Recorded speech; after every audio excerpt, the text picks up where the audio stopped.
Praram with the Hal. Let's begin with the main stories. Supreme Court stays the government's decision to scrap the appointments made by the previous government. Leaders of ruling Nepal Communist Party themselves criticized the government's modus operandi. Dr. Govinda Kesi and the government both firm on their stance. The meeting held to address Dr. Kesi's demands ends inconclusively. In a dramatic statement, US President Donald Trump says he accepts Russia interfered in the 2016 US election despite declining to do so just a day ago.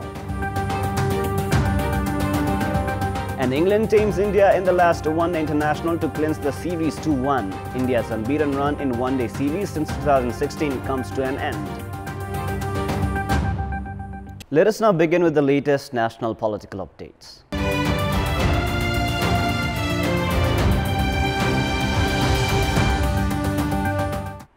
The Supreme Court stayed the government's decision to scrap political appointments made by the previous government and its decision to declare Maitigar Mandala along with several other places protest-free zones, which has raised the question on the current government's modus operandi. Following the cabinet meeting on the 4th of July, the government had decided to scrap major political appointments made by the former Deva-led government. The Supreme Court issued an interim order yesterday afternoon that prohibits the government to implement the decision. 12 officials who had been appointed by the previous government after the 30th of August last year will now get to resume their work. The Supreme Court has, however, only given an interim order and a final verdict on the issue is still awaited. Meanwhile, recent orders that has continuously contradicted the decisions made by the government has raised questions on the government's ability to take decisions. Internal dissatisfaction has been witnessed within the Nepal Communist Party regarding the work procedure carried out by the government. Saying that the public could not feel respite even after 5 months since the government formation, the leaders of the ruling party have started criticizing the government. The government with two-thirds majority is trying to lead the country with the slogan "Prosperous Nepal, Happy Nepalese." However, leaders of the ruling Nepal Communist Party are of the opinion that the KP Sharma Oli-led government has failed to stand up to the public expectations and their own commitments. Despite introducing projects for development, the leaders have expressed dissatisfaction, saying that the countrymen have not been able to feel the presence of the government. A few leaders have suggested that the government is engaging itself in unnecessary issues rather than focusing on matters of public interest. They are of the opinion that the trend of not holding discussions before taking any decision has been creating challenges in government operation. The Oli-led government had given hopes to the Nepalese people by introducing policies of public interest in its initial phase, ending the long-term syndicates in the transport sector, taking actions against contractors who have failed to complete projects, halting resignation procedure of officials, and punishing gold smugglers had rendered popularity to the government. However, dissatisfaction has emerged in the recent time as the government has been stepping back from a series of commitments it had earlier made. The representatives of Dr. Govinda Kesi, who has been staging his 15th round of hunger strike, and the government faction held 2 rounds of discussion yesterday. A 4-hour-long meeting was held yesterday afternoon at the Ministry of Education, while a short meeting was held later in the evening yesterday itself, which concluded in the evening. The negotiating team formed by the government yesterday and Dr. Kesi's representatives could not reach a common ground yesterday as well, even after holding multiple rounds of meetings. The representatives of Dr. Kesi have demanded to roll back or postpone the introduced medical education bill in the meeting, which was held for 4 hours at the Ministry of Education. The representatives of Dr. Kesi were firm on their stance that Dr. Kesi would return to Kathmandu only after they had assured of postponing the replacement bill. However, the government faction has suggested to hold discussions only after Dr. Kesi's treatment, as his health condition has been deteriorating. Dr. Kesi's representatives returned after they failed to reach a common ground. Coordinator of the current government team and Education Secretary Khagaraj Baral, Deputy Secretary of the Health Ministry Gunaraj Lohani, and Deputy Secretary of the Home Ministry Kedar Nepane were present at the meeting. Meanwhile, senior advocate Surendra Vandari, advocates Om Prakash Aryal, Dr. Abhishek Singh and President of Nepal Medical Association Muktiram Shrestha among others were also present at the meeting to represent Dr. Govinda Kesi. All the doctors of Bir Hospital and Tribhuvan University Teaching Hospital have halted all services except emergency since 5 days in favor of Dr. Kesi. Meanwhile, the Nepal Medical Association has also threatened to halt the services of all health centers if the demands of Dr. KC are not addressed by Thursday.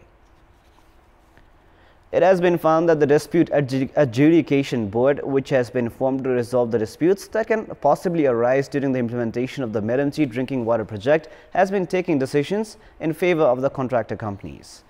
Extending the deadline time and again and charging heavy compensation to the government, among others, have not only led to the failure in completion of the project on time, but has also added unexpected financial burden.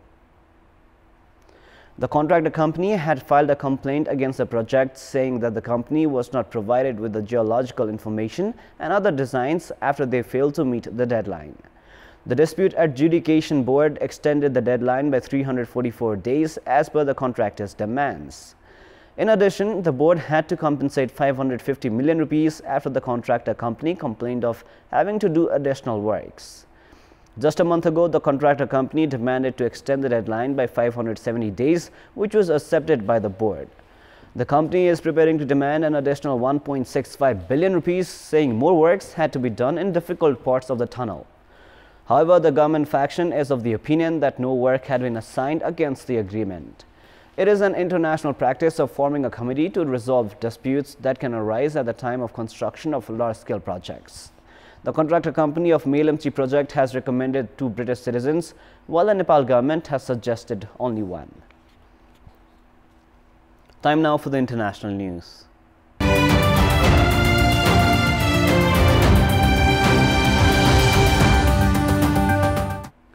US President Donald Trump has said he accepts US intelligence agency's conclusion that Russia interfered in the 2016 election, despite declining to do so just a day ago.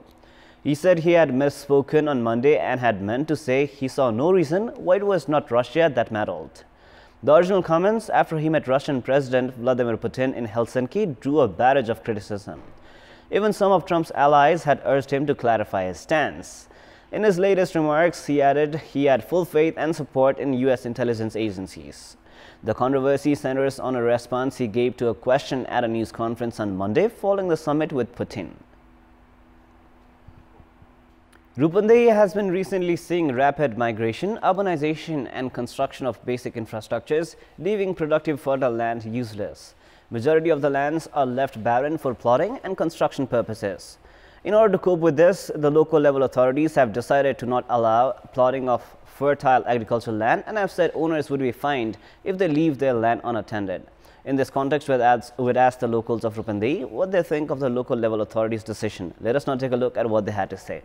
Public voice. Pocket area बनाउनु पर्छ जस्तो जहाँ खेती हुँदैन जहाँ बगान छ जहाँ चाहिँ मलिलो जमिन छैन जहाँ सिँचाइ छैन त्यस्तो ठाउँमा आवासको क्षेत्र विकास गर्नुपर्छ जहाँ खेतीयोग्य जमिन छ म त्यहाँको बस्ती सार्ने धेरै फाइदा देखेको छु किनभने कतिपय किसानहरुले यहाँ गाई भैँसी पालिराख्नु भएको छ उहाँहरुलाई घाँस रोप्ने ठाउँ छैन अनि कतिपयहरु खान नपाएर पीडितमा हुनुहुन्छ जग्गा जमिन छैन उहाँहरुले गरेर खान पाउनुहुन्छ जसले जग्गाहरु खाली राख्छ त्यसलाई चाहिँ कारबाही गर्नुपर्छ जहाँ उब्जनशील जग्गा छ त्यहाँ प्लोटिङ रोक्नै पर्छ गाई पाल्ने किसानहरुको लागि पनि त्यहाँ जुन उत्पादन हुन्छ जुन घाँस पराल उत्पादन हुन्छ त्यसले गर्दाखेरिमा चाहिँ हामीलाई सहज हुन्छ जस्तो अहिले हामीले बाहिरबाट ल्याउनु पर्ने स्थिति छ घाँस पराल प्लोटिङ गरेर बाँझो राख्न भन्दा त्यसमा अनाज फलाएर अनि उत्पादन गर्दा राम्रो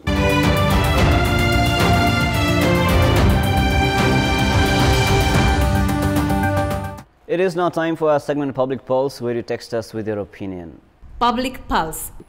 The question is, what is your take on the government's modus operandi? Your options are A. Encouraging, B. Average, and C. Disappointing.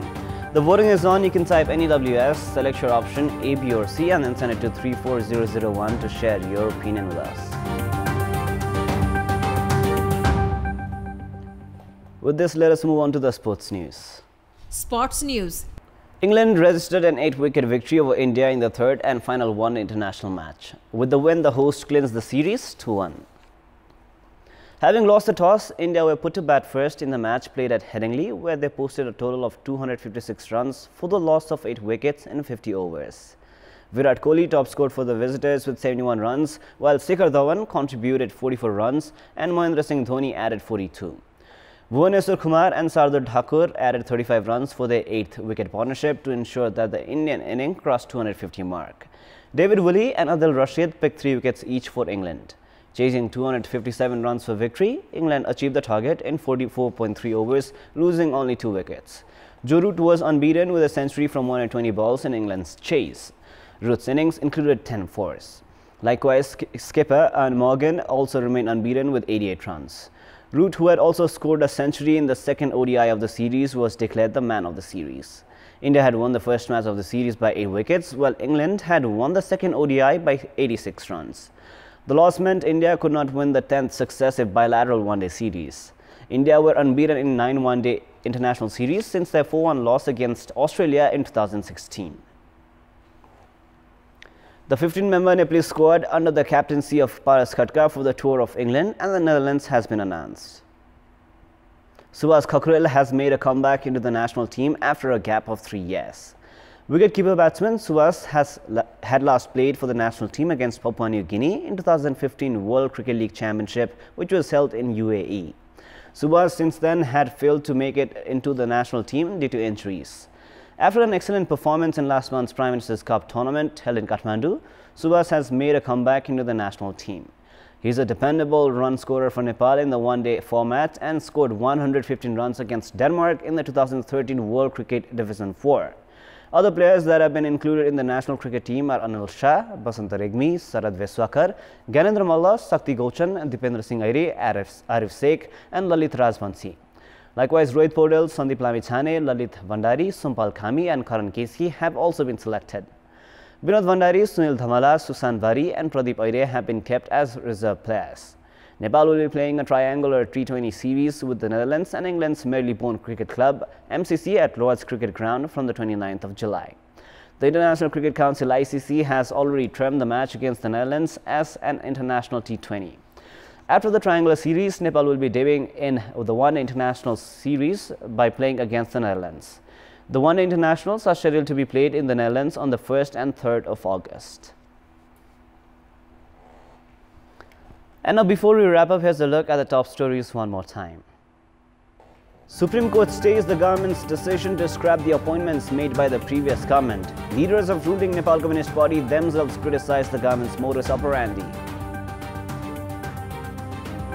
Dr. Govinda Kesi and the government both firm on their stance. The meeting held to address Dr. Kesi's demands ends inconclusively.